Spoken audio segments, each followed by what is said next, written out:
رب کی لاڈلی ہے فاطمہ،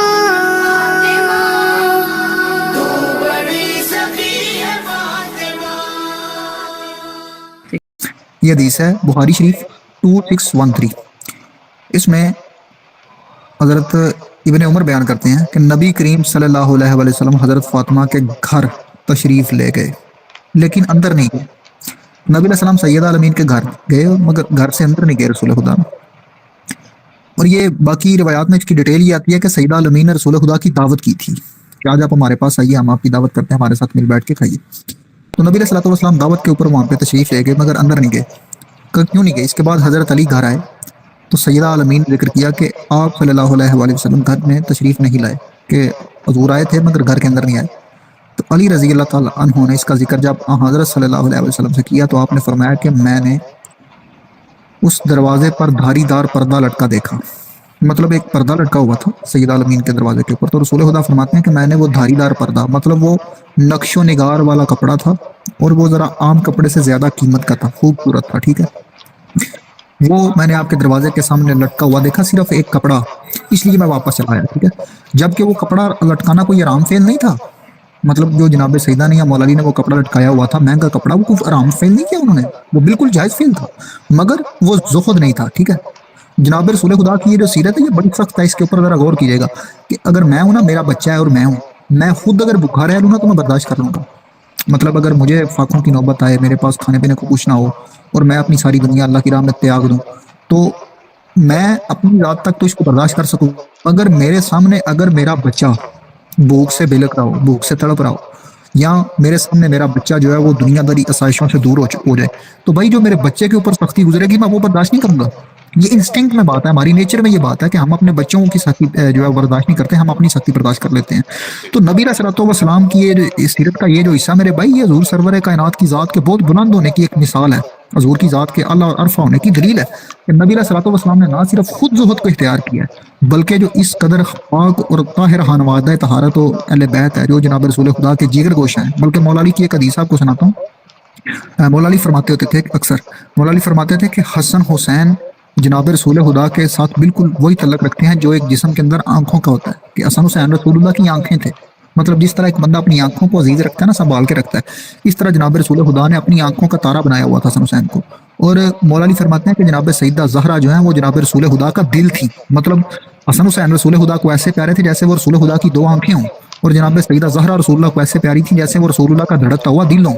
تو یہ جو رسول خدا کا دھڑکتا ہوا دل ہے، اس کے بھی جب رسول خدا نے فاقوں کی نوبت دیکھی ہے تو وہ دیکھیں رسول خدا کے دل کے اوپر کیا گزری ہوگی۔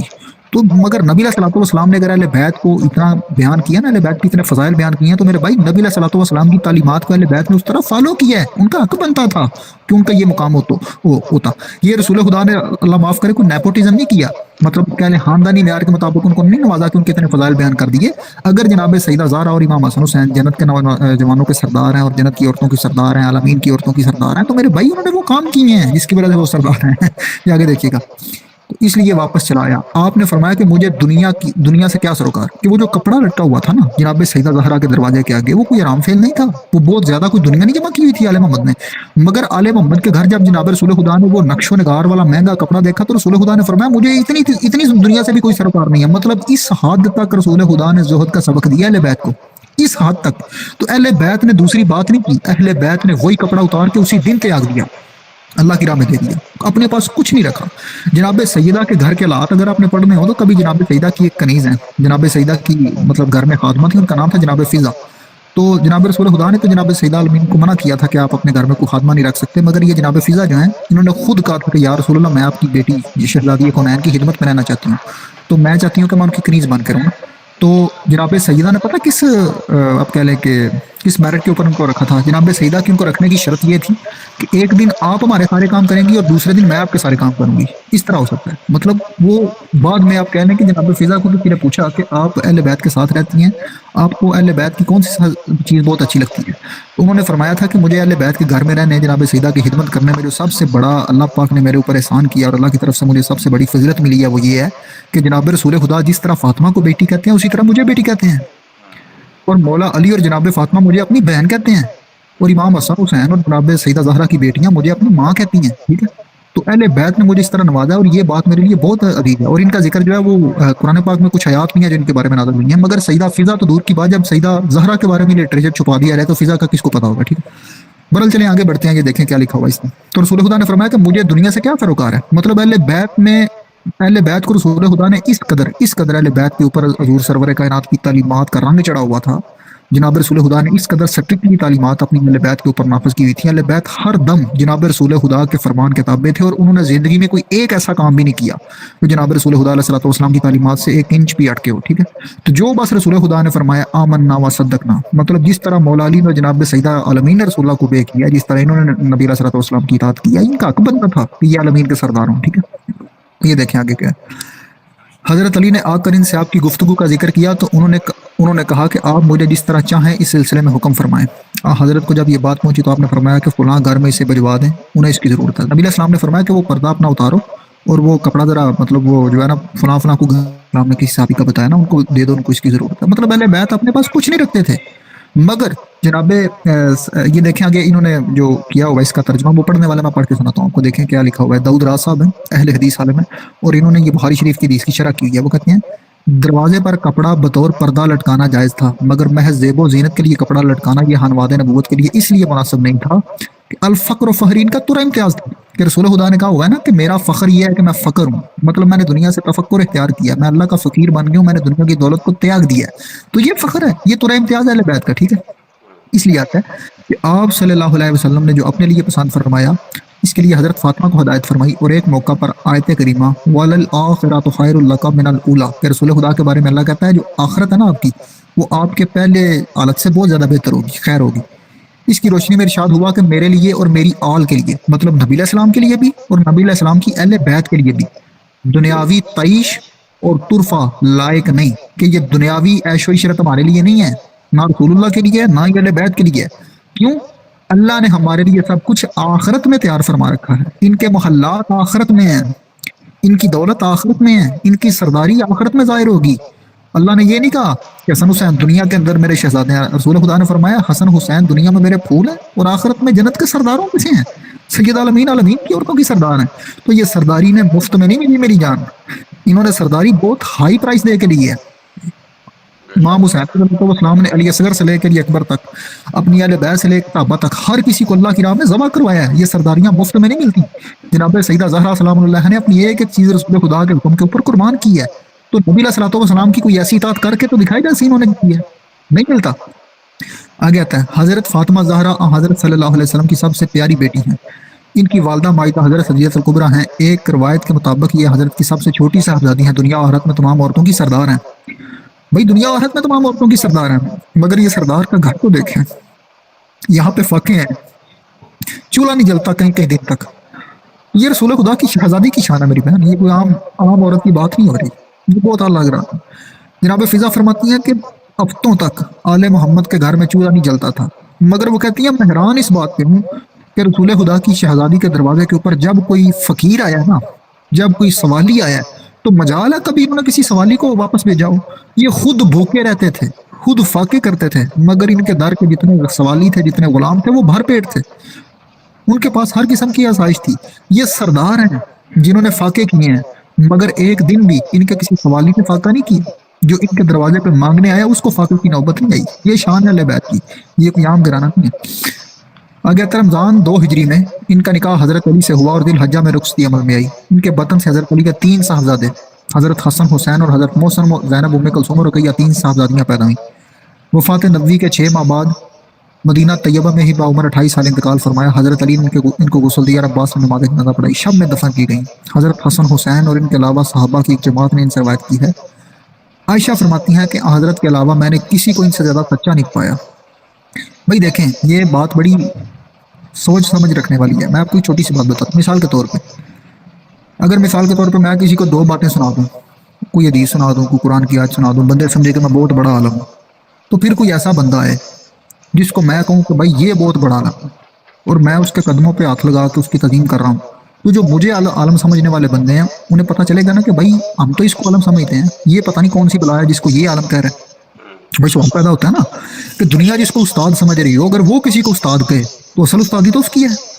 بات سمجھ رہی؟ تو اب جناب سیدہ عائشہ نبی علیہ السلام کی زوجہ، ان کے بارے میں پوری دنیا کہتی ہے عائشہ صدیقہ، عائشہ صدیقہ، مگر عائشہ صدیقہ فرما رہی ہیں کہ رسول خدا کے علاوہ میں نے کسی کو نہیں پایا کہ وہ فاطمہ سے بڑھ کے سچا ہو۔ بھائی کائنات کی نظر میں جناب سیدہ عائشہ صدیقہ ہیں، تو جناب فاطمہ کس معیار صداقت کے اوپر فائز ہوں گی کہ عائشہ فرما رہی ہیں کہ رسول خدا کے بعد اگر میں نے کسی کو سچا دیکھا تو فاطمہ کو دیکھا۔ ہاں، انہوں نے فرمایا جب ان دونوں کے درمیان کسی بات میں کبیدگی تھی کہ یا رسول اللہ انہی سے پوچھ لیجیے کیونکہ وہ جھوٹ نہیں بولتی۔ مطلب جناب سیدہ عائشہ فرماتی ہیں کہ ایک دفعہ کچھ معاملات میں کچھ ناچاکی ہو گئی گھر میں، تو میں نے رسول خدا کو کہا کہ آپ فاطمہ سے پوچھیں کہ فاطمہ جھوٹ نہیں بولتی۔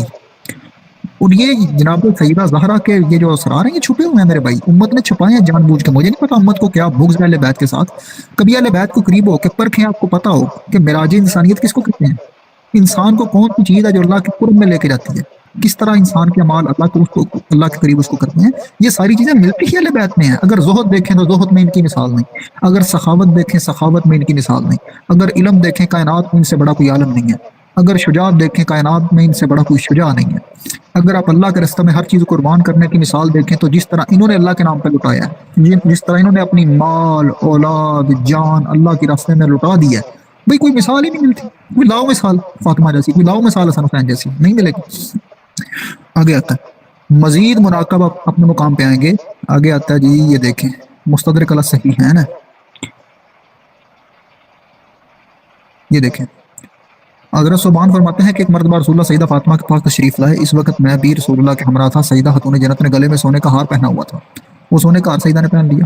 سونا عورت کے لیے بالکل جائز ہے، یہ بھی کوئی حرام فعل نہیں تھا۔ تو کہنے لگی یہ مجھے حسن کے والد نے تحفے میں دیا ہے، کہ مولا علی نے مجھے تحفے میں دیا ہے۔ تو رسول خدا نے ارشاد فرمایا کیا تمہیں یہ بات اچھی لگتی ہے کہ لوگ ایسی باتیں کہیں کہ فاطمہ بنت محمد ہے اور اس کے گلے آگ کا ہار ہے؟ مطلب جناب رسول خدا نے دیکھیں کہ اس قدر سخت بات کہی ہے کہ بے شک وہ حلال چیز تھی، مگر مقام زہد اس حد تک تھا آل محمد کا کہ جناب رسول خدا نے فرمایا کہ یہ آگ ہے، اس کو دور کریں آپ سے۔ آگے آتا ہے یہ کہہ کر رسول اللہ کھڑے ہوئے وہاں تشریف لائے، خاتون جنت نے اس ہار کے بدلے ایک غلام خریدار اس کو آزاد کر دیا کہ وہ ہار بیچ کے بھی جناب سیدہ نے اپنے لیے کوئی چیز نہیں لی، کہ وہ ہار سیدہ عالمین نے بیچا، ایک غلام کو لیا اور اس کو آزاد کر دیا۔ ٹھیک ہے، اس بات کی اطلاع رسول اللہ تک پہنچی تو آپ نے فرمایا تمام تعریفیں اس ذات کے لیے جس نے فاطمہ کو آگ سے بچایا۔ بھائی اس طرح آل محمد صلی اللہ علیہ وسلم کا یہ معیار ہے، یہ کوئی عام بندے نہیں ہے میرے بھائی، یہ ہماری طرح کے انسان نہیں ہے۔ انہوں نے ہر چیز تیاگی ہے اللہ کے راستے میں، جس طرح زہد انہوں نے اختیار کیا کو مائی کا لال کر کے تو دکھائے۔ دنیا تو کہتی تھی کہ یہ زہد والی جو حدیثیں ہیں نا، یہ زہد والے جو احکام ہیں، یہ عیسائیوں اور یہودیوں کے لیے، ہمارے لیے نہیں ہے۔ اور میرے بھائی یہ آل محمد کا کام ہے، یہ کچھ چھپی ہوئی چیزیں آل محمد علیہ السلام کے متعلق یقین مانے اگر بیان کروں آپ کو پتہ چلے کہ ہم کدھر کھڑے ہیں اور ہم کن کے بارے میں دعویٰ کرتے ہیں کہ ہم ان کی، یہ آج کل کے علماء جو ہیں انہوں نے امت کو عیاش پرست بنایا ہے، انہوں نے امت کو دولت پرست بنایا ہے، انہوں نے امت کو پتہ نہیں کون کون سے سنہرے خواب دکھائے ہوئے ہیں، پروٹوکول کے بھوکے، پیسوں کے بھوکے۔ آپ ان کو پیسہ ڈالیں جو مرضی ان سے گلوا دیں گے، جھوٹ سچ سب کچھ بول دیں گے۔ پھر ایسے بندوں سے آپ ایکسپیکٹ کریں کہ وہ آپ کو آل محمد علیہ السلام کی تعلیمات بتائیں گے، تو یہ نہیں ہو سکتا میرے بھائی، معذرت کے ساتھ نہیں ہو سکتا۔ آل محمد کی تعلیمات بہت بلند ہے میرے بھائی۔ ایک سیکنڈ آپ کو ایک چیز دکھاتا ہوں، یہ دیکھیے گا، یہ دیکھیں، یہ کتاب ہے صحیح البخاری، اس کی جلد نمبر ہے 4۔ ٹھیک ہے، اس کے اندر حدیث نمبر ہے 5361، حدیث نمبر 5361۔ علی علیہ السلام نے بیان کیا، علی علیہ السلام نے بیان کیا کہ فاطمہ نبی علیہ السلام کی خدمت میں یہ شکایت کرنے کے لیے حاضر ہوں کہ چکی پیسنے کی وجہ سے ان کے ہاتھوں میں کتنی تکلیف ہے۔ مطلب یہ وہ انا فاطمہ علیہ السلام، یہ دیکھیں آپ 2 نمبری یہاں پہ امام بخاری لکھ رہا ہے فاطمہ علیہ السلام، اردو میں لکھا ہوا ہے رضی اللہ تعالیٰ عنہ۔ ٹھیک ہے، خدا داد دے ان کو۔ آتت النبی تشکو علیہ ما تلقا فی یدہ من رہا، جناب سیدہ کے ہاتھوں میں چھالے پڑ چکے تھے، گڑے پڑ چکے تھے چکی چلا چلا کے۔ تو بھائی کبھی دنیا سوچے اس بات کو کہ چکی تو جناب سیدہ اتنی چلاتی تھی کہ ہاتھ میں چھالے پڑ جاتے تھے اور گھر میں اکثر فاقے ہوتے تھے۔ بھائی عقل میں آنے والی بات ہے کہ اگر چکی چلاتی تھی پھر تو گھر میں کھانے پینے کا سامان ہونا چاہیے، مگر گھر میں فاقے ہوتے تھے۔ یہ چکی چلاتی تھی اپنے لیے نہیں چلاتی تھی، یہ مدینے کے فقراء کے لیے چلاتی تھی۔ دسترخوان اہل بیت مدینے میں مشہور ہے، جتنے بھی اصحاب صفہ تھے وہ آل محمد علیہ السلام کے گھر میں کھاتے تھے۔ تو جناب سیدہ عالمین کا جو ید ان کا جو پاک ہاتھ تھے وہ رسول اللہ، یہ کہنے کو شہزادی ہے میرے بھائی، مگر دنیا انہوں نے بہت سخت گزاری ہے. اللہ میں اہل بیت کے در کا، میں اپنے بارے میں یہ بات کرتا ہوں کہ اللہ مجھے ان کے در کا کتا بنائے، کیونکہ ان میں وہ کمال پایا جاتا ہے میرے بھائی. وہ شہزادی کون ہے جو ان کے ہاتھ کے اوپر چھالے پڑ گئے. انہیں معلوم ہوا تھا کہ حضرت صلی اللہ علیہ وسلم کے پاس کچھ غلام آئے ہیں، لیکن حضرت کی ملاقات نہ ہو سکی، اس لیے عائشہ سے اس کا ذکر کیا. جب آپ تشریف لائے تو عائشہ نے آپ سے اس کا تذکرہ کیا. علی نے بیان کیا کہ پھر حضور سرور کائنات ہمارے یہاں تشریف لائے. نبی علیہ الصلوۃ والسلام سے ملاقات نہیں ہو سکی شہزادی کونین کی، تو نبی علیہ الصلوۃ والسلام جو ہے وہ خود جناب شہزادی کونین کے پاس تشریف لائے. رات کے وقت ہم اس وقت اپنے بستروں پر لیٹ چکے تھے. ہم نے اٹھنا چاہا تو آپ نے فرمایا کہ تم دونوں جس طرح ہو اسی طرح رہو. مولا علی کو اور جناب سیدہ کو کہا کہ تم اپنے مکان پر رہو، میرے لیے تواضع نہ کرو، اٹھو نہ. پھر حضور صلی اللہ علیہ وسلم میرے اور فاطمہ کے درمیان بیٹھ گئے. میں نے آپ کے قدموں کی ٹھنڈک اپنے پیٹ پر محسوس کی. مطلب نبی علیہ الصلوۃ والسلام کے قدم جو ہیں وہ مولا امیر المومنین علی میں بھی طالب علیہ الصلوۃ والسلام کے جسم اطہر کو لگ رہے تھے. پھر آپ صلی اللہ علیہ وسلم نے فرمایا کہ تم دونوں نے یہ چیز مانگی ہے. بھائی تم سیدہ زہرا چاہتی تھی نا کہ مجھے کوئی ایسا مطلب وہ خادم مل جائے جو چکی چلاتا ہو میری اس محل کو. تو نبی علیہ السلام فرماتے ہیں کیا میں تمہیں اس سے بہتر ایک بات نہ بتا دوں؟ بھائی پورے مدینے کو وہ جو خادم تھے آپ کو پتہ ہے جناب رسول خدا نے وہ اپنے صحابہ کو دے دیے تھے، اس کو آزاد کر دیا تھا. تو حضور اپنے صحابہ کو تو دے رہے ہیں، اہل بیت کو کیوں نہیں دے رہے؟ وہ یہ شان فقط رسول خدا اور اہل بیت کی ہے، یہ اپنے لیے کچھ نہیں رکھتے. جب تم رات کے وقت اپنے بستر پر لیٹ جاؤ تو دیکھیں جناب سیدہ کو رسول خدا نسخہ کیا دے رہے ہیں، جناب سیدہ کو رسول خدا بات کیا بتا رہے ہیں. فرما رہے ہیں تو 33 مرتبہ سبحان اللہ، 33 مرتبہ الحمدللہ اور 34 مرتبہ اللہ اکبر پڑھ لیا کرو. یہ تمہارے لیے لونڈی غلام سے بہتر ہے، یہ تمہارے لیے خادم سے بہتر ہے. بھائی جناب رسول خدا علیہ الصلوۃ والسلام جو ہیں وہ جناب سیدہ کو اللہ کے اسماء تعلیم فرما رہے ہیں، ایک تسبیح تعلیم فرما رہے ہیں. اور یہ تسبیح امام جعفر صادق علیہ السلام فرماتے ہیں، امام جعفر صادق علیہ السلام فرماتے ہیں سب سے بڑا بیوقوف وہ ہے، سب سے بڑا بیوقوف وہ ہے جو اللہ سے دعا مانگے اور تسبیح فاطمہ نہ پڑھے، کیونکہ تسبیح فاطمہ اللہ کی طرف سے تحفہ عطا کیا گیا ہے جناب اہل بیت کو، اہل بیت کے توسل سے امت کو کہ اللہ کے یہ اسماء پکارو جس طرح اللہ کے رسول نے عطا کی ہیں، جس طرح اللہ پاک نے ارشاد فرمایا اور جناب سیدہ سلام علیہ کو دیے گئے ہیں.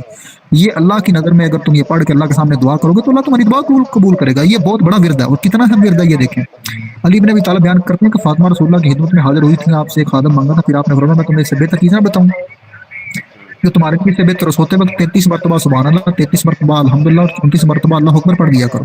سفیان بن عیینہ نے کہا کہ میں ان کلمات کا 34 بار کہہ لیے. حضرت علی نے کہا کہ پھر میں ان کلموں کو کبھی نہیں چھوڑا. علی فرماتے ہیں میں نے ساری زندگی فاطمہ کی تصویر نہیں چھوڑی جو رسول خدا نے ہم کو ہدایت کی تھی، جو نبی علیہ الصلوۃ والسلام نے ہمیں فرما دیا تھا. میں ایک سیکنڈ کے لیے بھی رسول اللہ کے فرمان سے پیچھے نہیں ہٹا.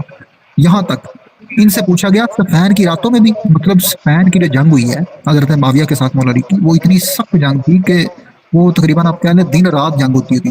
تو اس مصروف ترین جنگ میں، اس گمسان کی جنگ میں بھی علی علیہ الصلوۃ والسلام فرماتے ہیں میں نے صفین کی راتوں میں بھی نہیں چھوڑی، کہ اس رات بھی میں رسول خدا کی تسبیح پڑھتا رہا. ٹھیک ہے، تو یہ شان اہل بیت ہے. یہ خادم مانگتے ہیں تو رسول خدا ان کو مال دنیا نہیں دیتے. مال دنیا تو واحد ہے کہ بھائی یہ جس طرح زہد نبی علیہ الصلوۃ والسلام نے اپنایا وہی شان زہد اہل بیت اطہار علیہ الصلوۃ والسلام کی ہے. اہل بیت جو ہیں یہ دنیا سے بے رغبت رہے ہیں. اور آج مثال کے طور پر میں آپ کو ایک بات بتاؤں، دنیا کے اندر جتنے بھی جھگڑے ہیں، دنیا کے اندر جتنی بھی آپ کہہ لیں کہ نچاکی ہے، وہ صرف خواہشات کی وجہ سے ہے نا.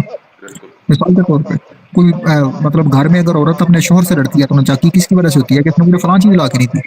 اگر کوئی بیٹی اپنے باپ سے منہ بناتی ہے کس وجہ سے کہ دنیا کے باپ ان کو ہر چیز لا کے دیتے ہیں، ہمارا باپ ہمیں کچھ نہیں لا کے دیتا. تو یہ جناب سیدہ زہرا سلام اللہ کی سیرت تو دیکھیں، یہ بڑی سخت ہے. اگر آپ سیدہ کی سیرت پہ چلنا چاہتے ہیں تو پھر آپ کو اللہ کے دیے ہوئے پہ راضی رہنا پڑے گا. بس جو اللہ نے دے دیا جتنا گزارا ہو گیا اس پہ راضی رہیں. اور یہ شان زہد جو ہے یہ اہل بیت علیہ السلام نے ان کا جو ہے تعلیم کرتا ہے، اور یہ اور کسی کی شان نہیں ہے میرے بھائی. ایک سیکنڈ میں اب آپ کو بتا دوں کہ جناب سیدہ عالمین جو ہیں یہ دیکھیں، یہ ایک چیز آپ کو دکھاتا ہوں ان کا پڑھنا. یہ دیکھیں، یہ کتاب ہے مسند امام احمد ابن حنبل. ٹھیک ہے، نظر آ رہی ہے جی؟ یہ کتاب مسند امام احمد ابن حنبل، اس کی پہلی جلد ہے.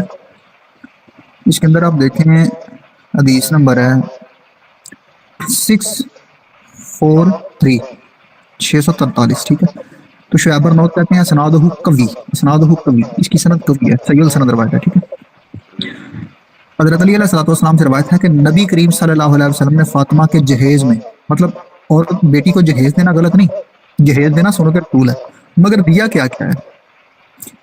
روئی دار کپڑے، ایک مشکیزہ، ایک چمڑے کا تکیہ جس میں اظہر نامی گھاس بھری ہوئی تھی. یہ شہزادی کونین کا جہیز ہے.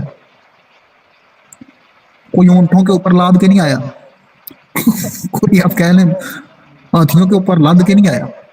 یہ چھوٹی سی گٹھڑی رسول اللہ نے اپنی بیٹی کو دی. روئی دار کپڑا تھا تھوڑا سا، ایک مشکیزہ تھا اور ایک چمڑے کا تکیہ جس میں اظہر نامی گھاس بھری ہوئی تھی. بھائی یہ زہد ہے اہل بیت کا، مگر اس میں کمال مولا علی کا بھی ہے. مولا علی کا بھی کمال ہے. پوچھیں وہ کیا؟ کیا؟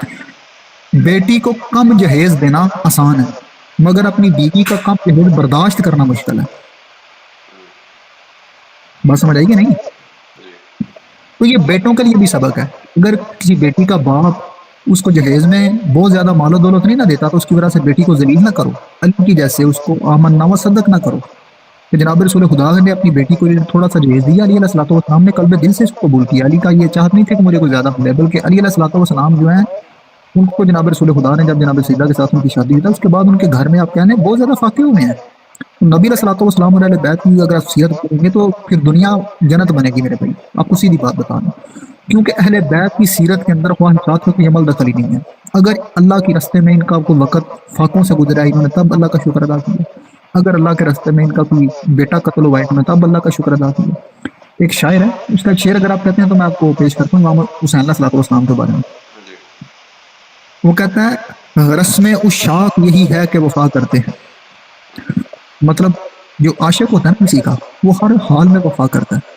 رسم عشاق یہی ہے کہ وفا کرتے ہیں، یعنی ہر حال میں حق اپنا ادا کرتے ہیں. اور حوصلہ حضرت حسین کا اللہ اللہ، سر جدا ہوتا ہے تو شکر خدا کرتے ہیں. بھائی جنہوں نے اپنا سر کٹنے پہ، اپنے بیٹے ذبح ہونے پہ، اپنا خاندان لٹ جانے پہ، اپنا سارے کا سارا مال و متا لٹ جانے پہ اللہ کا شکر ادا کیا ہو. ہمیں اللہ سب کچھ دے رہا ہے، ہم پھر بھی اللہ کے سامنے شکایت کر رہے ہیں. یہ اللہ کے نام پہ سب کچھ لٹا رہے ہیں، اپنی مال لٹا رہے ہیں، جان لٹا رہے ہیں، اولاد لٹا رہے ہیں، اپنا پورے کا پورا گھرانہ لٹا رہے ہیں، پھر بھی کہہ رہے ہیں کہ اللہ تیرا شکر. تو میرے بھائی اس طرح کا گھرانہ کائنات میں کہیں اور نہیں ملتا. اگر کوئی سمجھتا نا کہ کائنات میں آل محمد کی کوئی مثال ہو سکتی ہے رسول اللہ کے بعد امت میں، تو وہ خام خیالی ہے میرے بھائی.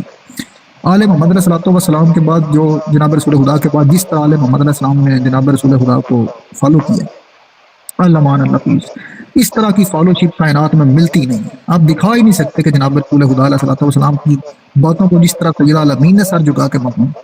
رسول خدا کی بیٹی تھی، میں مانتا ہوں شہزادی کونین تھی، مگر جناب رسول خدا کی اطاعت میں وہ اس قدر غرق ہو چکی تھی. کیا اللہ مان اللہ فیض. یہ کسی نے بات کرنی ہے تو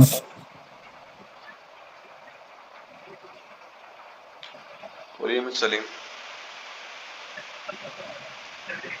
السلام علیکم. یہ جو میں یہ جو ابھی آپ نے جو جہیز والی بات بتائی ہے، جی بٹ ہم تو ہمیشہ سے یہ سنتے آئے ہیں نا کہ علی رضی اللہ تعالیٰ عنہ کے پاس جو زیرہ تھی اس کو بیچ کے آپ صلی اللہ علیہ وسلم نے تھوڑا سا سامان لیا تھا. نہیں، وہ جو زیرہ بیچی گئی تھی نا وہ مولا علی علیہ السلام نے اپنا ولیمہ کرنے کے لیے بیچی تھی. ولیمہ کرنے کے لیے، ولیمہ فرض ہے.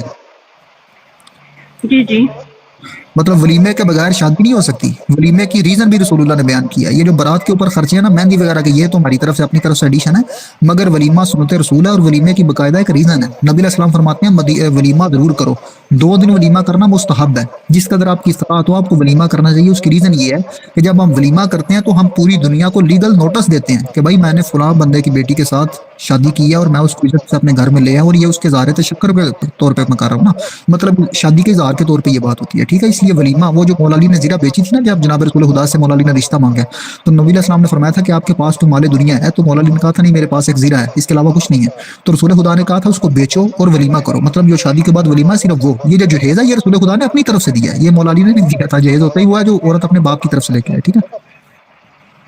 بٹ میں نے یہ ڈاکٹر اسرار احمد کا بھی اور کئی مطلب عالموں کا سنا ہے، بٹ میں نے ڈاکٹر اسرار احمد کا نام اس لیے لیا کیونکہ وہ ایک کافی ہمارے عالم ہیں. انہوں نے بھی یہی بات بتائی ہے. دیکھیں میری بہن، میں معذرت چاہتا ہوں اگر کوئی بندہ کو بات بتاتا ہے تو وہ حجت تو نہیں بن جاتی. میں جو مطلب میں نے پڑھا ہے میں نے آپ سے وہ بیان کر دیا، اور میں یہ کوشش کرتا ہوں کہ جو بھی آپ کے سامنے بیان کروں وہ حدیث اوپن کر کے بیان کروں، ٹھیک ہے. باقی یہ جو آپ بتا رہی ہیں وہ مجھے اس کا کوئی ریفرنس میرے پاس نہیں ہے. معذرت، اگر آپ کے پاس کوئی ریفرنس ہو تو میرے ساتھ شیئر کیجیے گا، ٹھیک ہے. میں نے صرف یہی میرا جو مین کویشچن تھا وہ یہی تھا کہ جب ڈاکٹر اسرار احمد نے بولا ہے تو ان کے سامنے اگر مطلب ان کو اتنی نالج تھی تو ان کے سامنے یہ حدیث تو گئی ہوگی نا، تو پھر ایسا میری بہن ایسا نہیں ہے، دیکھیں بڑے سے بڑا نالجبل پرسن ہو کوئی بھی ہو، اس سے غلطی ہو سکتی ہے. ڈاکٹر اسرار احمد بڑے محترم ہیں، میں ان کی عزت کرتا ہوں، مگر ضروری تو نہیں کہ ہر بات میں وہ بالکل کریکٹ ہو. یہ آپ کہنے کہ یہ شخصیت پرستی ہے. نبی علیہ السلام کے بعد بلکہ امام مالک کو لکھا ہوگا، وہ نبی علیہ السلام کے وہ پتہ ہے وہ نبی علیہ السلام کے روزے کی طرف اشارہ کر کے فرماتے تھے کہ اس صاحب قبر کے علاوہ ہر کسی سے غلطی ہو سکتی ہے. ٹھیک ہے، تو ڈاکٹر اسرار صاحب جو ہیں میں مطلب یہ بات مناسب نہیں سمجھتا کہ میں ان کے والے سے بھی ایسی گفتگو کروں، کیونکہ میں خود ان کی بہت ساری ایسی چیزیں نوٹ کر چکا ہوں جو انہوں نے وہ مطلب قرآن و حدیث کے مخالف کی ہوئی ہیں. مگر اللہ پاک ان کو بخشے، اللہ پاک ان کی بھی اور ہماری بھی کمیوں سے اور ہماری غلطیوں سے درگزر فرمائے. ان کا میں مطلب اب کہہ لیں ان کے بارے میں یا کسی اور کے بارے میں میرا قطعاً یہ نظریہ نہیں ہے کہ وہ 100% صحیح ہو سکتا ہے. 100% اگر کوئی صحیح ہے تو اللہ اور اللہ کا رسول ہے. ٹھیک ہے جی. جہیز کے حوالے سے علی بھائی وہ رکھ لیں گے سیشن انشاءاللہ. جہیز کے والے سے ہاں، شادی بیاہ جہیز اس حوالے سے چلے رکھ لیں گے، نو ایشو. بلکہ جناب سیدہ زہرا کی شادی جو ہے یہ ڈیٹیل میں ڈسکس کر لیں گے، وہ ایک سیشن کر لیں گے اس کے اوپر. یہ سب سے بہتر بات ہے، کیونکہ دیکھیں کائنات میں جو سب سے بہترین سنت کے مطابق شادی ہے وہ جناب سیدہ زہرا کی ہے نا. کیونکہ نبی علیہ السلام نے اپنی اس شہزادی کونین پاک شہزادی کی شادی بڑی مطلب اب کہنے کہ اسٹرکٹلی رول آف اللہ کو فالو کرتے ہوئے کی ہے. ٹھیک ہے، تو وہ ہم سب کے لیے مشورہ ہے کہ اگر نبی علیہ السلام اپنی شہزادی کی اس طرح شادی کر رہے ہیں تو ہم اپنی ماں بہنوں کی کیوں نہ کریں. اور پھر مولا علی کے ساتھ جناب سیدہ کی جو ازدواجی زندگی ہے، مولا علی علیہ السلام کی ایک بات آپ کو سناؤں، آپ حیران ہو جائیں گے. علی علیہ السلام کو جناب سلمان فارسی نے لکھا تھا. مولا علی کو جناب سلمان فرماتے ہیں کہ یا علی، جناب فاطمہ کے ساتھ آپ کی زندگی کیسی گزر رہی ہے، مطلب ان کے ساتھ خوشگوار ہے، کبھی کوئی لڑائی تو نہیں ہوئی. تو جناب علی علیہ السلام نے جو جواب دیا تھا وہ رونگٹے کھڑے کر دینے والا ہے مولا علی نے. مولا علی فرماتے ہیں کہ رسول اللہ کی بیٹی اللہ کے دین کے معاملے میں اتنی سخت ہے کہ جب میں ان کو دیکھتا ہوں تو مجھے ان کے چہرے میں صرف رسول اللہ نظر آتے ہیں. مجھے ایسے لگتا ہے جیسے میں رسول اللہ کو دیکھ رہا ہوں. وہ ان کا عکس ہے، سایہ ہے، ان کا مطلب اب کہنے آئینہ ہے رسول اللہ کی ذات کا. ٹھیک ہے، تو بھائی مولا علی جس ذات کے اندر مولا علی خود رسول خدا کے بہت بڑے فالوور ہیں، مولا علی خود رسول خدا کو سچی فالو کرتے تھے، مگر بھی فرماتے ہیں فاطمہ مجھ سے بھی بڑھ کے ہے. مطلب جب میں ان کو دیکھتا ہوں تو مجھے ایسے لگتا ہے جیسے میرے سامنے رسول خدا کھڑے ہیں. ٹھیک ہے، تو علی کا یہ فرمان بتاتا ہے کہ سیدہ الامین کی ذات کس طرح قدر رسول خدا کی فالوشپ میں تھی. ٹھیک ہے، وہ رسول اللہ کو کس قدر اطاعت کرتی تھی رسول اللہ کی. ٹھیک ہے،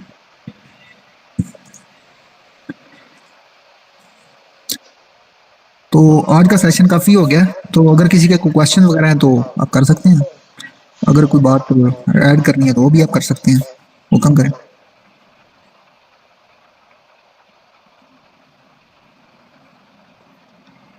کسی کا کوئی سوال ہے؟ علی بھائی سوال آیا ہے، احسن حق مہر جو میں افورڈ کر سکتا.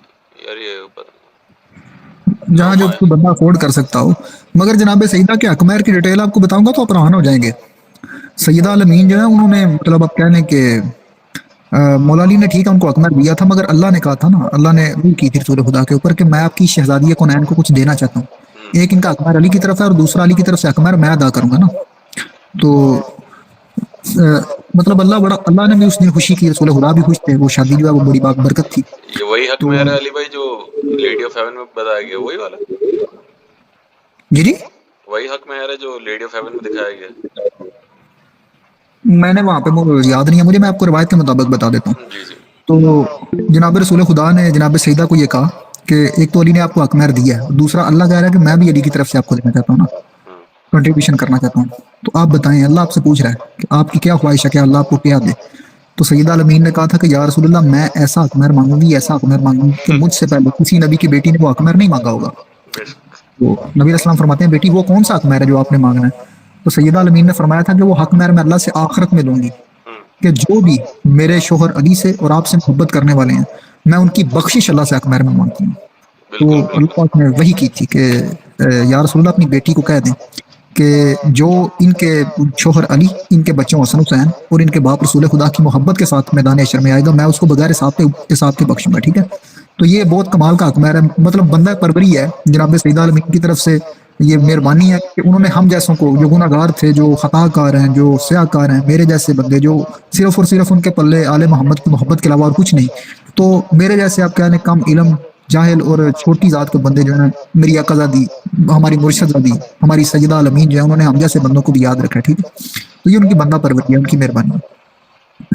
بے شک جی، یہی انہوں نے نا اس مووی میں دکھایا، یہی اچھا تھا اچھا خیر۔ باقی جی نبی علیہ مس سلیم، الصلوۃ والسلام سیدہ عالمین کے بارے میں ایک شاعر کا ایک قصیدہ، اس کے میں چند ایک الفاظ آپ کو سناتا ہوں.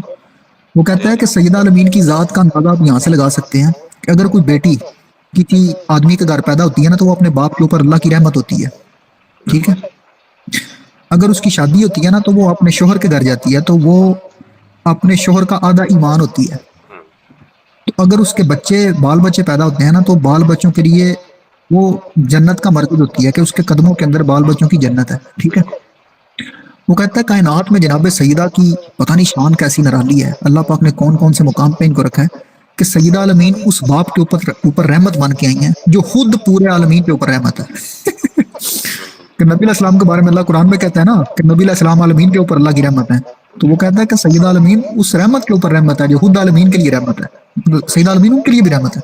اور پھر علی علیہ السلام کے بارے میں نبی علیہ السلام کا فرمان ہے کہ علی کی محبت ایمان کا لٹمس ٹیسٹ ہے، کہ جو علی سے محبت کرتا ہو وہ صاحب ایمان. تو وہ کہتا ہے کہ سیدہ عالمین اس علی کا آدھا ایمان ہے جو خود دوسروں کا ایمان پرکھنے کی کسوٹی ہے، ٹھیک ہے. پھر وہ کہتا ہے کہ بچوں کی جنت ماں کے قدموں کے نیچے ہے، تو وہ کہتا ہے وہ حسن حسین جو خود جنت کے سردار ہیں، جن کے بارے میں رسول اللہ نے فرمایا کہ الحسن والحسین سید شباب اہل الجنہ، جو خود جنت کے سردار ہیں ان کی جنت فاطمہ کے قدموں کے اندر ہے. تو یہ بھائی فاطمہ کے مقامات ہیں اور یہ فاطمہ کے علاوہ اور کسی کا یہ نہیں ہے. یہ جناب سیدہ کو اللہ پاک نے یہ فضیلت دی ہے میرے بھائی، ٹھیک ہے. جی مس سلیم پوچھیے۔ جی میں صرف یہ ایک کوشچن پوچھنا چاہ رہی تھی کہ ابھی سے پہلے جو صحابی کا آپ بات کر رہے تھے شاید ابو ذر غفاری رضی اللہ تعالیٰ عنہ، وہ وہی صحابی ہیں جن کی جب ڈیتھ ہوئی تھی تو ان کے پاس کوئی نہیں تھا ان کا نماز جنازہ کے لیے؟ جی جی وہی ہے وہی ہے وہی ہے. جزاک عالم اللہ۔ تنہائی میں دنیا سے گئے ہیں اور وہ بہت دردناک شہادت ہے جناب بزرگ کی. وہ آپ پڑھیں گے اگر آپ جناب بزرگ کے پورے حالات پڑھیں نا تو میں اپنی بات کرتا ہوں، میں پڑھتا ہوں تو میرا تو کلیجہ منہ کو آتا ہے کہ نبی علیہ السلام کا اتنا اللہ اتنا عرفہ اتنا بلند صحابی اور کس حالت میں دنیا سے گیا ہے. بڑا ظلم ہوا ہے جی ان پہ، اللہ معاف کرے. مگر اس طرح کے صحابہ جو ہیں ان کو نہ شیعہ ان کرتے ہیں نہ سنی ان کرتے ہیں.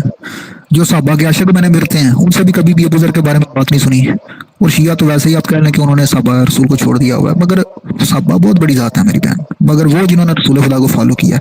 ابو ذر سے بڑا کائنات پہ کوئی نظر نہیں آتا. اگر آپ کہتی ہیں تو میں ابو ذر کے بارے میں قرآن کی ایک آیت آپ کو سناؤں؟ جی جی یہ دیکھیں، یہ بڑی عجیب آیت ہے، غور سے سنیے گا، ٹھیک ہے. یہ سورہ مبارکہ ہے انعام 6 نمبر سورت ہے، اس کی آیت نمبر ہے 52. اس میں اللہ کہتا ہے وَلَا تَطْرُدُ الَّذِينَ يَدْعُونَ رَبَّهُمْ بِالْغَدَاةِ وَالْعَشِيِّ، کہ یا رسول اللہ جو دن اور رات، آپ تو 5 وقت نماز پڑھتے ہیں نا، مگر یہاں پہ ان کی بات ہو رہی ہے جو ہر وقت اپنے رب کی یاد میں غرق رہتے تھے، ٹھیک ہے. اللہ کہتا ہے اور دور نہ کرو انہیں جو اپنے رب کو پکارتے ہیں صبح و شام. مطلب ہر وقت ان کا اپنے رب کو پکارنے کے علاوہ کوئی کام ہی نہیں ہے، وہ اپنے رب کی یاد میں غرق رہتے ہیں. اللہ کہتا ہے یا رسول اللہ آپ ان کو اپنے آپ سے دور نہ کریں. اللہ کہتا ہے وہ بدلے میں چاہتے کیا ہیں؟ اس کی رضا چاہتے ہیں، تم پر ان کے حساب سے کچھ نہیں. اللہ کہتا ہے یا رسول اللہ آپ کے اوپر ان کا کوئی حساب نہیں ہے، یہ تو خالصتاً اللہ کا معاملہ ہے نا، اللہ ان کو ان کا حساب دے گا، اللہ ان کو سارا کچھ کرے گا، آپ نے ان کو اپنے آپ سے دور نہیں کرنا، ٹھیک ہے. اگر اللہ کہتا ہے اور ان پر تمہارے حساب سے کچھ نہیں، پھر انہیں تم دور کرو تو تم یہ کام نا انصاف سے بعید ہے. یہ اس نے ترجمہ غلط کیا ہوا ہے. اللہ عربی میں اللہ کہتا ہے فَتَطْرُدُهُمْ، اگر آپ نے ان کو اپنے آپ سے دور کیا، ان کو اپنے آپ سے رد کیا، فَتَكُونَ مِنَ الظَّالِمِينَ، تو یا رسول اللہ آپ بھی ظالمین میں رہیں گے. یہ بڑی سخت بات ہے، بڑی سخت بات ہے کہ اللہ رسول اللہ سے ایسے کلام کر رہا ہے. قرآن ہے میرے بھائی، کوئی چھوٹی موٹی کتاب نہیں ہے، بخاری نہیں ہے، رسول کافی نہیں ہے، قرآن ہے. اللہ کہتا ہے کہ اگر آپ نے ان کو اپنے آپ سے دور کیا، اگر آپ نے ان کو اپنے آپ سے دور کیا تو آپ بھی ظالمین میں ہو جائیں گے. بھائی یہ کون سے ایسے کمال کے بندے ہیں؟ یہ دیکھیں گے، یہ کتاب ہے تفسیر قرطبی، تفسیر قرطبی، ٹھیک ہے. اس میں دیکھیں یہ وہی ہے کہ سورہ نام آیت نمبر 52 جب یہ آپ نے پڑھی ہے نا، اللہ کہتا ہے اور ہاں دور ہٹاؤ انہیں جو پکارتے ہیں اپنے رب کو صبح اور شام. یہ سورہ نام میں ہے اور اس کے بارے کلام گزر چکی. اس کے کون سے صحابی ہیں؟ اور حضرت سلیمان فارسی نے بیان کیا کہ رسول اللہ صلی اللہ علیہ وسلم کے پاس مولفات القلوب آئے، کچھ چودھری آئے نا، کچھ پروٹوکول والے بندے آئے، مولفات القلوب، جن کے پاس بڑا دنیا دار کا پیسہ تھا، دولت تھی، پروٹوکول تھا، وہ نبی علیہ السلام کے پاس آ گئے. کون کون تھے؟ اویانا بن حسن، اقرا بن حبس، یہ چودھری تھے اپنے ادھر کے نا، مطلب سندھ کی زبان میں آپ کہہ رہے ہیں وڈیرے تھے اپنے قبیلوں کے. جی جی اور انہوں نے کہا کہ یا رسول اللہ صلی اللہ علیہ وسلم بلا شبہ اگر آپ صدر مجلس میں تشریف رکھیں اور آپ ہم سے انہیں اور ان کے جبوں کی بو کو دور کریں. مطلب رسول اللہ کے کچھ صحابہ تھے، ان کے جو جبے تھے نا، ان کی قمیضیں، ان میں سے بدبو آتی تھی. وہ کوئی فاخرہ لباس نہیں پہنتے تھے، وہ کوئی مولویوں کی طرح پریس کیے ہوئے لباس نہیں پہنتے تھے. وہ تو فقیر لوگ تھے، زمین پہ مٹی پہ بیٹھنے والے، جن کی قمیضوں سے بو آتی تھی. تو انہوں نے کہا کہ یا رسول اللہ، ہم چودھری ہیں، ہم وڈیری ہیں، اگر آپ یہاں پہ بیٹھے ہوں تو ہم آپ کے پاس بیٹھیں گے، بشرطے کہ یہ کنگلے آپ کے پاس نہ بیٹھے ہوں. یہ جو دنیا داری سے دور ہیں، جو زاہدین فی دنیا، جنہوں نے زہد اور فقر اختیار کیا ہے، جن کے پاس مال دولت نہیں ہے، جن کے پاس اچھا لباس نہیں ہے، بدبودار لباس پہنا ہوا ہے، اگر یہ آپ کے پاس سے اٹھ جائیں تو پھر ہم آپ کے پاس بیٹھیں گے. کون؟ ان کی مراد حضرت سلمان فارسی اور حضرت ابو ذر. اور مسلمان فقراء ہیں، جناب ابو ذر، جناب سلمان فارسی، یہ اسی مسلمانوں کے فقراء کے گھروں میں فال کرتے تھے، جو زمین پہ بیٹھنے والے، مٹی زدہ کپڑوں والے، بکھرے ہوئے بالوں والے، بغیر جوتے کے چلنے والے، پھٹی ہوئی ایڑیوں والے. ٹھیک ہے، وہ اون کے جبے پہنے ہوئے تھے اور ان پر اس کے سوا کچھ نہیں تھا. ان کے اوپر صرف ایک اون کا جبہ تھا، چادر تھی، اور ان کے پاس اپنے لباس کے لیے بھی کوئی کپڑا نہیں تھا. مطلب آپ کہہ لیں کہ زمانے کے دھدکارے ہوئے، بالکل زاہدین فی دنیا، دنیا کو ترک کیے ہوئے لوگ، دنیا کی دولت سے دور، نہ کوئی گھر ہے، نہ کوئی پتہ ہے، نہ کوئی کھانے پینے کا سامان ہے، نہ کوئی جبہ ہے. اور جناب فاطمہ زہرا سلام اللہ علیہا ان کے لیے چکیاں پیستی تھیں. یہ وہ لوگ ہیں جو سوالی بن کے آتے تھے سیدہ کے دروازے پہ. ٹھیک ہے، تو انہوں نے کہا تو ہم آپ کے پاس بیٹھتے ہیں اور گفتگو کرتے ہیں اور آپ سے کچھ لے. مطلب یہ جناب سلمان، جناب ابو ذر اور کچھ فقیر لوگ تھے جو رسول خدا کے پاس بیٹھتے تھے. تو وہ جو وڈیرے آئے نا، وہ بنو امیہ کے، یہاں آپ کہہ لیں کہ وہ مؤلفۃ القلوب، انہوں نے کہا ان کو اٹھائیں تو ہم آپ کے پاس بیٹھیں گے، ہم تو بڑے فاخر لباس پہننے والے چودھری لوگ ہیں. تو اللہ نے کہا یا رسول اللہ، اگر آپ نے ان کو اپنے پاس سے اٹھایا تو آپ بھی ظالموں میں سے ہو جائیں گے. ٹھیک ہے، تو یہ ہے میرے بھائی صحابہ رسول، یہ کوئی عام بندے نہیں ہیں. اللہ کی نگاہ میں ان کی قدر دیکھو. صحیح بات ہے. باقی اللہ ہمیں جناب رسول خدا علیہ السلام کے اہل بیت اور ان کے جو صحابہ با وفا ہیں، ان کے در کا نوکر بنائے. ہمیں ان کی سیرت کے اوپر چلنے کی، بے شک ایک رتی برابر ان کی سیرت کو فالو کرنے کی ہمیں توفیق ضرور ملے. اور میں یقین سے آپ کو ایک بات کہوں کہ آل محمد اور نبی علیہ السلام کی ان پاک صحابہ، ان کی سیرت میں سے اگر ایک ادا بھی ہماری ذات میں شامل ہوگی تو ہو سکتا ہے وہی ہماری، بلکہ یقیناً اللہ کے ہاں وہ ہمارے لیے کامیابی کا باعث بنے گی. اور اللہ سے دعا کیا کرے کہ آل محمد علیہ السلام کی تعلیمات میں سے، اور خاص کر جناب سید عالمین کی تعلیمات میں سے، ان کی سیرت میں سے ہمیں کچھ نہ کچھ ضرور ملے. بھائی علی کیا تھا جو رسول خدا کی، علی فرماتے ہیں کہ میں رسول خدا کے ساتھ بچپن سے ایسے رہا ہوں جیسے اونٹ کے ساتھ اس کا بچہ رہتا ہے. کبھی مولا علی رسول اللہ سے جدا نہیں ہوتے تھے. تو پھر دیکھیں نا، وہ علی جو ایک ایک قدم رسول اللہ کے ساتھ چلا ہے، وہ کہتا ہے کہ جب میں فاطمہ کو دیکھتا ہوں تو مجھے ایسے لگتا ہے میں رسول اللہ کو دیکھ رہا ہوں، کہ وہی ادا ہے، وہی سخن ہے، وہی بولنے کا انداز ہے، وہی چلنے کا انداز ہے. مطلب اب کہنے ہیں رسول اللہ کی کاربن کاپی ہے. ایک آپ کو حدیث دکھاتا ہوں، یہ دیکھیں جناب سیدہ کے بارے میں نا. امید ہے کہ آج کی یہ جو محترم محفل ہے آپ کو اس سے فائدہ ہوا ہوگا. اللہ پاک ہمیں سیدہ عالمین کا نوکر بنائے. یہ دیکھیں گی، یہ بخاری شریف کی روایت ہے، اور یہ میں کہتا ہوں کہ رسول اللہ کی کاربن کاپی کاربن کاپی نہیں ہوتی، یہ صحیح بخاری. اس میں دیکھیں، یہ جناب سیدہ عائشہ فرما رہی ہیں، یہ 3623 اس میں مسروق ان سے حضرت عائشہ نے بیان کیا کہ حضرت فاطمہ آئیں، جناب سیدہ عالمین آئیں، آخری وقت تھا رسول اللہ کا. تو ان کی چال میں نبی کریم کی چال کی بڑی مشابہت تھی. مطلب وہ بالکل چلتی تھی، ایسے لگتی تھی جیسے اللہ کے رسول چل رہے ہیں. مطلب وہی کاپی تھی رسول خدا کی چل رہی تھی. رسول خدا کے جسم کا ٹکڑا تھا، رسول خدا کا خون تھا، رسول تھا. ٹھیک ہے، تو آپ صلی اللہ علیہ وسلم نے فرمایا بیٹی آؤ، مرحبا مرحبا یا بنتی، مرحبا یا بنتی، اٹھ کے کھڑے ہو جاتے. ٹھیک ہے جی، کوئی سوال کریں اگر آپ کہیں. جی میں سلیم پوچھے. ہاں ایکچولی معذرت چاہتی ہوں، بٹ میں یہ پوچھنا چاہ رہی تھی کہ اگر جہیز کے معاملے میں ایسا ہے تو پھر جہیز دینا تو سنت ہو گیا. جی جہیز دینا سنت ہے، مگر جہیز میں افراط کرنا سنت نہیں ہے. مطلب جتنا کو آپ ایزیلی دے سکتے ہیں، اپنی خوشی سے دے سکتے ہیں، وہ اپنی بیٹی کو دیں. جہیز دینا سنت ہے رسول اللہ کی، رسول اللہ اپنی بیٹی کو دیا ہے. مگر یہ جو کہتے ہیں نا کہ ہم نے گاڑی بھی دینی ہے، قرض اٹھا کے دینا ہے، اور 10 سال وہ قرض اپنے اوپر چڑھا لینا، تو یہ افراط ہے، اس سے منع کیا گیا. مطلب اپنی جتنی آپ کی پسندی آپ اتنا دیں، وہی ایشو. پلس وہ ڈیمانڈ کی بھی تو بات ہے نا، مولا نے ڈیمانڈ تو نہیں کی تھی، رسول اللہ خود اپنی مرضی سے دیا. نہیں جتنا رسول اللہ نے دیا، میں کہہ رہا ہوں کہ مولا علی جو ہے ان سے ہم کو سیکھنا چاہیے. اگر کوئی لڑکا ہے تو وہ مولا علی کو فالو کرے، اگر کوئی بیٹی ہے تو وہ سیدہ زہرا کو فالو کرے. سیدہ زہرا نے اپنے باپ کو نہیں کہا تھا کہ مجھے یہ بھی دو، مجھے یہ بھی دو، مجھے یہ بھی دو. اور مولا علی نے بھی اپنے سسر کو نہیں کہا تھا مجھے یہ بھی دو، مجھے یہ بھی دو، مجھے یہ بھی دو. نہیں، بیٹی ہونے کی حیثیت سے جو جناب رسول خدا نے دیا، جناب سیدہ نے آمنا و صدقنا کیا ہے. اور داماد ہونے کی حیثیت سے جو جناب رسول خدا نے دیا، مولا علی نے اس پہ آمنا و صدقنا کیا. ٹھیک ہے، تو یہ دونوں کی سیرت جو ہے یہ اس حوالے سے بڑی بہتر ہے میرے بھائی، اس کو فالو کرنا چاہیے. ٹھیک ہے جی. جی میرا ایک کویشچن اسی میں سے ایک اور ہے.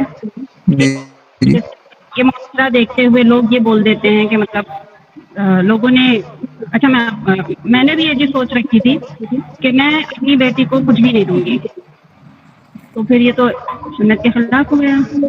جی مسئلہ پتہ کیا ہے، میں آپ کو ایک معذرت کے ساتھ ایک بات کہتا ہوں، یہ جو گروہ ہے انہوں نے ہر چیز کو بدعت بنا دیا ہوا ہے. مطلب جو چیز ان کے سامنے خود اپنے لیے نہیں آتی وہ کہتے ہیں یہ بدعت ہے بدعت ہے بدعت ہے بدعت ہے، ہر چیز کو بدعت بنا دیا. اور اس میں انہوں نے کچھ افراط اختیار کیا اور کچھ چیزیں جو ثابت ہیں رسول اللہ سے اس کو بھی بدعت بنا دی ہے. مگر سنو دیکھنی چاہیے. جی جی ابیر آپ بولیں. جی میں مسز سلیم کو یہ بات جو انہوں نے کی ہے تو میں یہ کہنا چاہ رہی تھی کہ بیسکلی اپنی آسانی سے اور اپنی محبت سے دینا سنت ہے، مانگنا سنت نہیں ہے. تو یہ ڈفرینس ہم نے سمجھنا ہے کہ سامنے والی پارٹی آپ سے ڈیمانڈ نہیں کر سکتی، وہ مانگ نہیں سکتے، اور خود آپ اپنی محبت سے دے رہے ہیں وہ ایک الگ بات ہے. لیکن اگر آپ دنیا کے ڈر سے دے رہے ہیں اور لوگوں کو دکھانے کے لیے دے رہے ہیں تو پھر وہ تھوڑی سی سمجھنے کی ضرورت ہے. جی جی بالکل آپ کی بات صحیح ہے. اور بیٹے کو بھی تو تحفہ دے ہی دیتے ہیں نا باپ، تو وہ اپنی بیٹی کو کیوں نہیں دے سکتے؟ تو لوگوں نے اس میں اپنی مرضی سے ڈیمانڈ کرنا اسٹارٹ کر دی، تو اس کے لیے بات کر رہے ہیں. جی بالکل ایسے ہی بالکل ایسے. جی میرا کوشچن ایکچولی یہ ہے کہ جیسے آج کے معاشرے کا ہم اس کا اگینسٹ اس کو دکھانے کے لیے کہ بنا جہیز کی بھی شادی ہو سکتی ہے. اگر اس کنڈیشن پہ مطلب اس نیت سے کوئی انسان یہ کہتا ہے کہ نہیں مجھے کچھ بھی نہیں دینا ہے تاکہ لوگوں کو یہ پتا چلے کہ نہیں ایسے بھی ہو سکتا ہے، تو اس میں مسئلہ یہ ہے نا کہ آپ کو ایک کلیہ بتا دیتا ہوں نبی علیہ الصلوۃ والسلام کی سیرت سے، اہل بیت کی سیرت سے، کہ آپ نے اپنی بیٹی کو جو بھی دینا نا وہ اللہ کو دکھانے کے لیے دیں، نہ دنیا کو دکھانے کے لیے دیں، نہ اس کے سسرال کو دکھانے کے لیے دیں. ٹھیک ہے.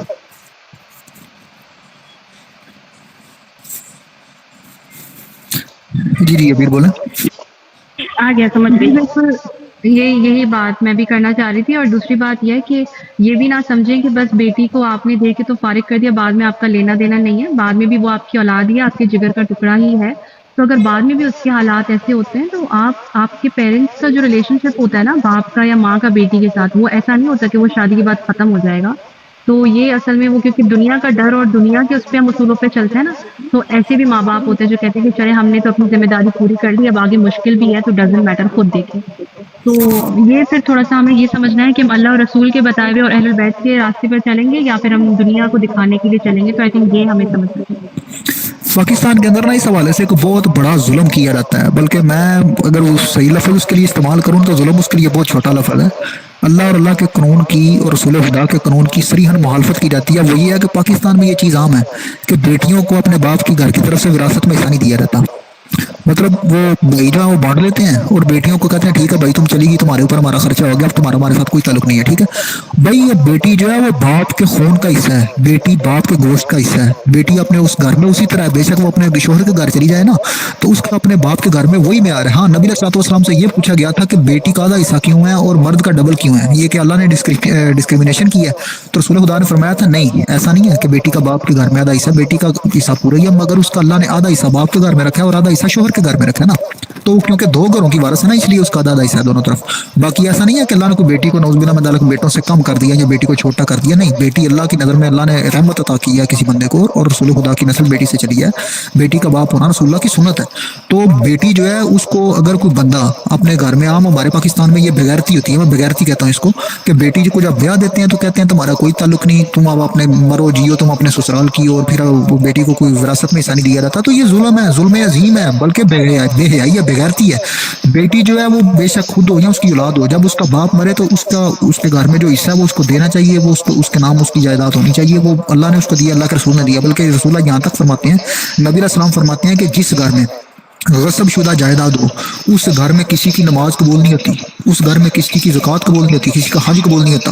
تو اگر رسول خدا کی یہ حدیث دیکھی جائے تو پاکستان اور انڈیا میں جتنی بیٹیوں کا حق مسلمانوں نے غصب کیا ہوا ہے، یہ وضو تو کرتے ہیں نماز کے لیے، بھائی وضو کے بغیر نماز نہیں ہوتی، تو بیٹی کو وراثت میں حصہ دینے کے بغیر بھی نماز نہیں ہوتی. یہ سارے کے سارے واحد نمازیں پڑھ رہے ہیں، اللہ کے آئین کی رتی برابر ویلیو نہیں ہے جب تک آپ نے وہ حق نہیں دینا ان کو جو اللہ اور اللہ کے رسول نے ان کا کیا ہوا ہے. ٹھیک ہے، تو یہ آپ کہنے پاکستان کے اندر بہت بڑی آپ کہنے کھچ ماری جاتی ہے، بہت بڑا ظلم کیا جاتا ہے بیٹیوں کے اوپر نا. جبکہ بیٹی اپنے باپ میں کے گھر میں بالکل ویسے فیملیئر ہے جیسے اس کے بیٹے فیملیئر ہے. بیٹی اور بیٹے میں کوئی فرق نہیں، اللہ اور اللہ کے رسول کی نظر میں دونوں کا بہت مقام ہے. ٹھیک ہے جی. جی ایسے ہی. اور ان کے ایکسکیوز یہ رہتے ہیں زیادہ تر جو میں جانتا ہوں، کیا وہ بولتے ہیں کہ ہم نے دہیج دے دیا، ہم آپ کی دعوتیں کر دیتے ہیں، تو اس لیے بھائی اپنی بہنوں کی استقبال لیتے ہیں.